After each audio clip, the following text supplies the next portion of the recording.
Hello, j'espère que vous allez bien. Nous allons attaquer le troisième exercice, Big Countries. Alors, la résolution de cet exercice va se dérouler en 3 étapes. Tout d'abord, nous allons lire le contexte, ensuite essayer de le comprendre et après écrire notre requête. Ici, il s'agit d'une table qui s'appelle World, qui contient plusieurs colonnes. Les colonnes nom, continent, superficie, population et GDP. Le GDP ici, je crois que c'est le PIB. Et on nous dit que le nom, c'est la clé primaire de la table. Ici, on dit chaque ligne de cette table donne des informations sur le nom, le pays, le continent, la superficie, la population et le PIB. Ensuite, on nous dit qu'un pays est grand si sa superficie est au moins 3 millions de kilomètres carrés, ok? Ou si sa population est au moins 25 millions. Donc, on qualifie un pays de grand si il répond à l'une de ces deux conditions, ok? Ensuite, on me demande d'écrire une solution pour trouver le nom, la population, la superficie des pays qui sont grands et de retourner le résultat dans n'importe quel ordre. Allons voir l'exemple qu'ils nous ont donné. Ici, on voit le contenu de la table World. Ici, on voit le contenu de la table World. Et à la sortie, on voit Afghanistan et Algérie. Quand je prends l'Afghanistan, voyons voir s'il répond à l'une des conditions. Ici, on voit bien que la superficie est de 652 230. Donc, elle est inférieure à 3 millions de kilomètres carrés. Allons voir la population. Ici, la population, est de plus de 25 millions. OK.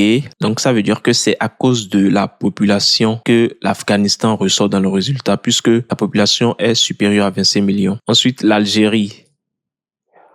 On voit ici aussi que la superficie est inférieure à 3 millions parce que ici on a 2 381 741 alors que la population est de 37 100 000. Donc c'est à cause de la population également que l'Algérie ressort puisque la population est supérieure à 25 millions. Nous allons maintenant écrire la requête. Ce que je vais tout d'abord faire, c'est écrire la partie qui me permet d'aller récupérer les enregistrements qui satisfont à ces deux conditions. Donc, on a dit ici, un pays est grand si la superficie est supérieure ou égale à 3 millions ou bien si la population est supérieure ou égale à 25 millions. Donc, je vais utiliser la clause where parce que je veux faire ressortir les enregistrements qui satisfont à ces deux conditions. Where la superficie area supérieure ou égale à 3 millions.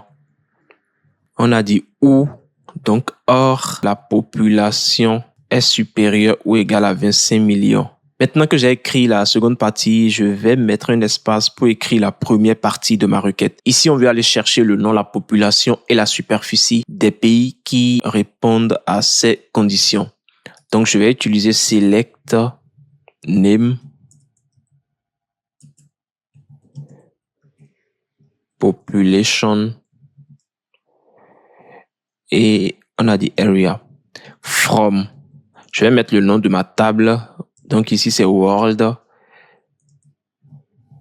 et je retire l'espace qui est là. Alors je suis allé chercher le nom, la population et la superficie des pays qui satisfont ces conditions. Donc des pays dont la superficie est supérieure ou égale à 3 millions où la population est supérieure ou égale à 25 millions. Donc, j'aurai normalement ce résultat-là. Nous allons donc envoyer. Ça tourne, ça tourne. Ok, déjà là, il me met à accepter. Et je vois bien qu'il me ressort effectivement l'Afghanistan et l'Algérie. J'espère que vous avez compris ou si vous avez des questions, n'hésitez pas à me les poser en commentaire. Je ferai l'effort d'y répondre et on se retrouve très bientôt. À plus.